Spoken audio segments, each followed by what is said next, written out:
Hello అండి. Last Sunday మా ఇంట్లో సత్యనారాయణ పూజ అండ్ హోమం చేసుకున్నాము. అసలు అనుకోలేదు చేసుకుంటామని, కానీ మంచి రోజులు అయిపోతున్నాయని ఇంట్లో చెప్తే వితిన్ 2 డేస్లోనే ఫ్రైడే అనుకొని సండే ఈవినింగ్ చేసుకున్నాము. సాటర్డే పూజా సామాను, హోమం సామాన్ అన్ని తీసుకున్నాము. 15 ఫ్యామిలీస్ని పిలిచాము. వంట మేము ఇంట్లోనే చేసుకున్నాము, బయట నుంచి ఆర్డర్ చేయలేదు. సత్యనారాయణ పీట రెడీ చేయడం అండ్ హోమం దగ్గర కూడా అంతా సెటప్ చేయడం అన్ని మా కజిన్సే చేసిండ్రు.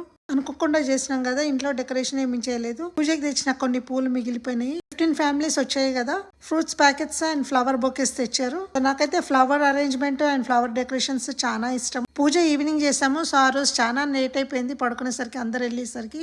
నెక్స్ట్ డే ఇల్లు క్లీన్ చేసుకున్నాక 2 బౌల్స్లో అండ్ అల్యూమినియం ట్రేలో వాటర్ తీసుకొని పూజ కోసం తెంపిన పూలు ఏవైతే మిగిలినాయో అవన్నీ వేసి డెకరేట్ చేశాను.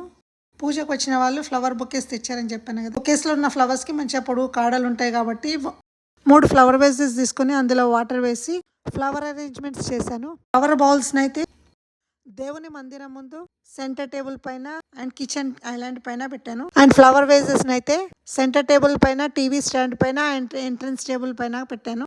ఇప్పుడు ఇంట్లో ఎక్కడ చూసినా ఫ్లవర్సే కనబడుతున్నాయి. 5 డేస్ అవుతుంది, ఫ్లవర్స్ ఇంకా మంచిగా ఫ్రెష్గా అలాగే ఉన్నాయి.